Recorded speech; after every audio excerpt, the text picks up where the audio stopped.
I now give the floor to His Excellency Francis Fonseca, Minister for Foreign Affairs and Foreign Trade of Belize.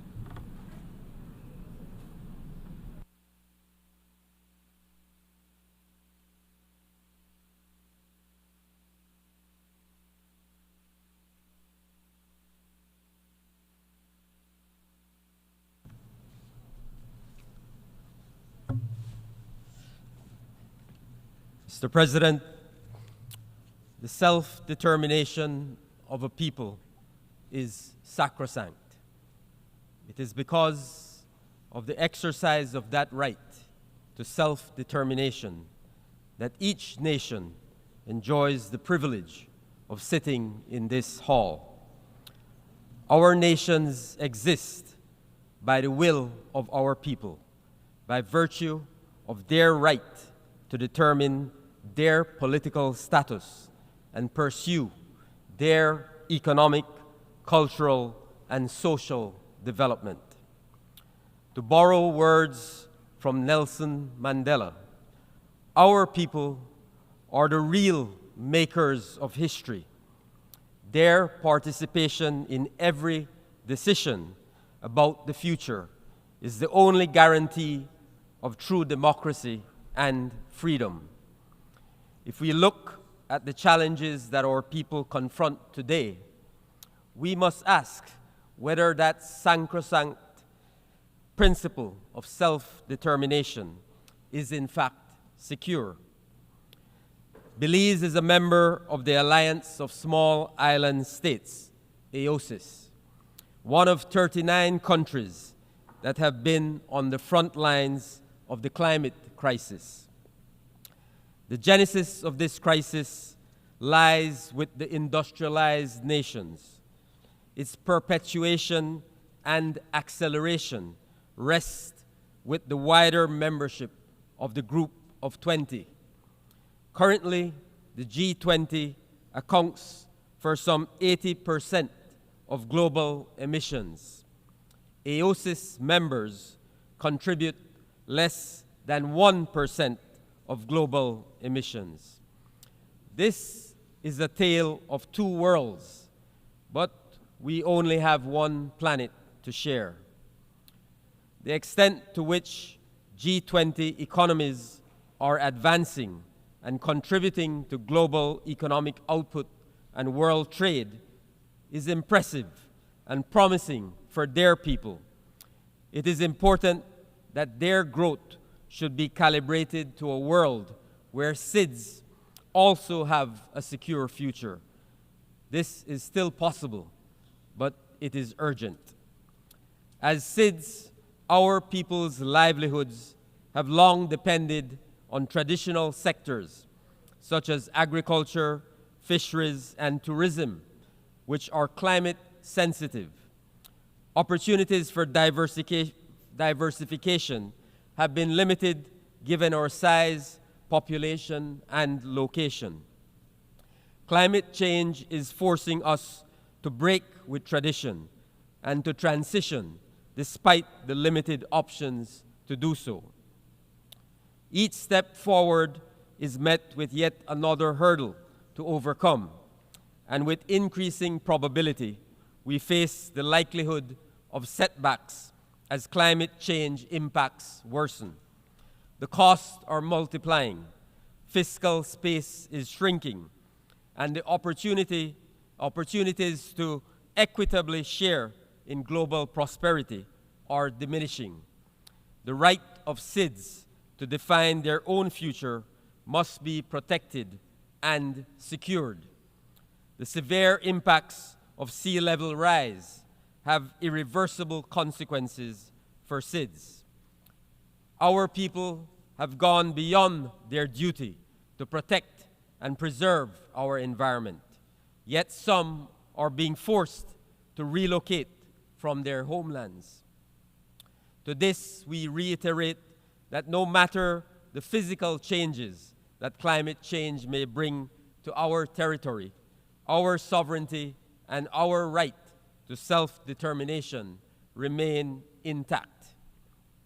Mr. President, The perpetual suffering of a people can never just be a matter of national concern. The United Nations rose up from the ashes of war to restore faith in fundamental human rights, in the dignity and worth of the human person, in the equal rights of men and women, and of nations large or small, and to establish conditions under which justice and respect for the obligations arising from treaties and other sources of international law can be maintained, and to promote social progress and better standards of life in larger freedom. All members of the United Nations have a duty to give effect to these words. Conflicts should not be allowed to fester. The war in Ukraine is now 2 years running, and we are concerned that the end is still not near. Haiti has seized our attention once again. For Belize, the international response must be enduring for long-lasting peace and security of our sister country. We are working through the Caribbean community to reinforce and strengthen Haiti, and we commend the Haitian people in their resolve to define their own pathway forward. We are pleased to be contributing personnel to the multinational security support mission. Belize is extremely worried that up to now, the international community has not fully delivered on its commitments for the MSS, nor the UN humanitarian needs and response plan for Haiti. This jeopardizes all the efforts towards establishing political stability, but more than that, puts the future of Haiti at substantial risk. Mr. President, Cuba should no longer be subject to an unjust and illegal economic embargo imposed by the United States. It is imperative that Cuba be removed from the list of state sponsors of terrorism. This arbitrary and unilateral designation has created an unnecessary barrier to global cooperation, constructive engagement, and the promotion of peace and stability in our region. Mr. President, Belize rejects the continued denial of self-determination of the Palestinian people and calls for the eradication of the system of colonial domination and apartheid being imposed upon them. As Belize stated to the International Court of Justice in the recent advisory opinion, Israel cannot be permitted to continue flouting one of the most fundamental principles of international law with impunity. Impunity breeds inhumanity.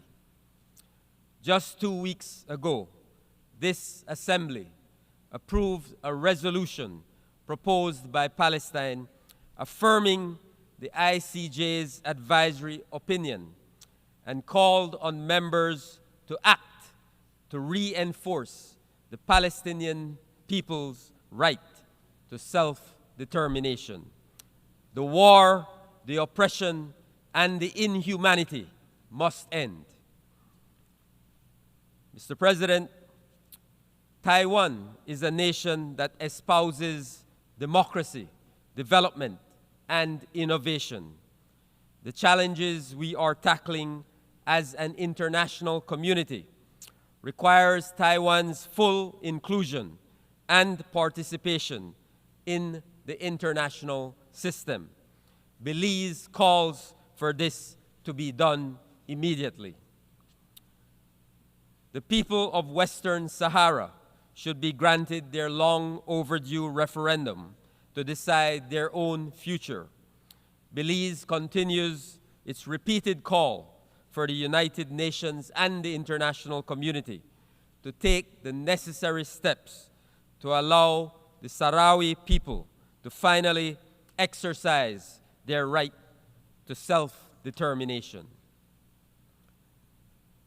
Mr. President, I submit to you and this Assembly that the foundation of leaving no one behind requires that we actively promote and protect the right of self-determination in its most basic form in the context of peace and security. Now we must also do so in the context of sustainable development. We have adopted a rescue plan to steer the SDGs back on course. We have a pact for the future.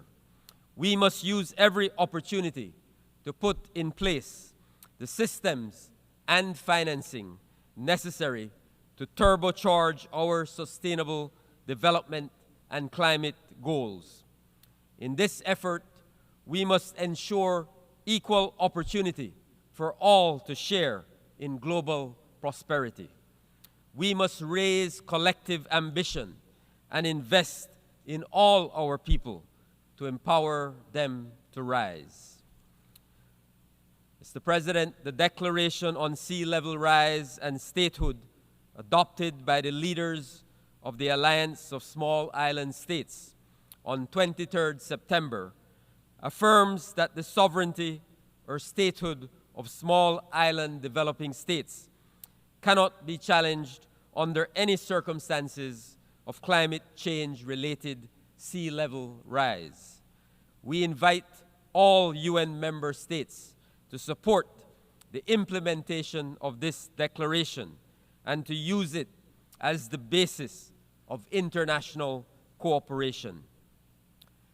To further guarantee that SIDS will be spared the gravest climate threats, global warming must be limited to well below 1.5 degrees Celsius. Belize urges the G20 to enhance their emission reduction targets to achieve this temperature limit. For SIDS, adaptation is imperative, and loss and damage associated with climate change is inevitable. The new climate finance goal to be decided in Baku must contain specific recommendations for minimum allocation to SIDS in relation to grant-based and concessional finance for adaptation and grants for loss and damage. It must also give effect to the provisions of the Paris Agreement, which require enhanced access for SIDS and LDCs to climate finance. Finally, it must support the urgent capitalization of the fund for responding to loss and damage. Mr. President, with the adoption of the Antigua and Barbuda Agenda for SIDS, the UN must now ensure its implementation. SIDS must be at the table in global economic and international financial institutions. The Multidimensional Vulnerability Index should be incorporated into existing practices and policies for debt sustainability and development support to expand SIDS access to effective development finance. Mr. President, Belize is moving ahead. We are on a transformative development trajectory. We have dramatically improved our credit profile through the Belize Blue Bond Project, a debt for marine conservation swap. We are reforming and modernizing our legislative and policy frameworks for investments and activating our orange and blue economies, including beyond our national jurisdiction. In partnership with the United States of America, we have signed a 5-year US $125 million grant agreement with the Millennium Challenge Corporation, intended to help reduce poverty in Belize by addressing the country's energy and education sectors. We are making targeted investments to ensure that every child has access to quality education and opportunities. One key example is the Belize Education Upliftment Project, Together We Rise, which provides half of Belizean secondary school students with the resources they need to succeed, including free tuition, uniforms, school supplies, and healthy meals. Belize has extended the compulsory school age to 16 years to improve school retention rates and increase the likelihood of transitioning to higher education. We are working tirelessly to expand vocational training, digital access, and life skills development, ensuring that young people are prepared for the evolving job market and capable of driving innovation in sectors such as agriculture, climate change, and technology. We are aggressively closing the digital divide as technology holds the promise of progress. But we depend on multilateral efforts to ensure that all nations, regardless of size or wealth, have the infrastructure and capacity to participate in the digital economy. Education and capacity building alone are not enough. Addressing inequalities and fostering inclusion are equally critical to achieving lasting change. The achievement of gender equality and the empowerment of women and girls is central to this effort. Belize has made important progress in this area, marked by the recent launch of its revised National Gender Policy 2024-2030, which aims to end discrimination and violence against women while promoting their full participation in all aspects of society, social, economic, and political. Belize continues its work to ensure that every Belizean has access to high-quality, affordable, and efficient health care services. By January 2025, we will achieve full national health insurance coverage. We are also strengthening our mental health support systems with the goal of improving and expanding access to quality care, addressing the stigma surrounding mental health, and enhancing outreach programs, particularly in rural and underserved areas. Mr. President, Belize is committed to the final settlement of Guatemala's territorial, insular, and maritime claim. We welcome Guatemala's stated commitment to respecting and abiding by the ruling of the International Court of Justice. At the political level, we are actively engaged with Guatemala to strengthen our bilateral relationship. A definitive solution will bring greater opportunities for both of our nations in the areas of trade, investment, and cooperation. Mr. President, Belize reaffirms its commitment to the United Nations as the central platform for coordinated global action. But its decision-making processes need to be more inclusive, more responsive, and representative. Its institutions cannot be held back by the world as it was 80 years ago. Reform is urgent and necessary to reflect the world as it is. Mr. President, the youth of today have given us a clear, undeniable mandate. They demand action, accountability, and a future where they are heard, seen, and respected. We ignore them at our own peril. We must not fail them. It is our responsibility to heed their calls for change. We must deliver on our commitments and build a world that present and future generations deserve. I thank you.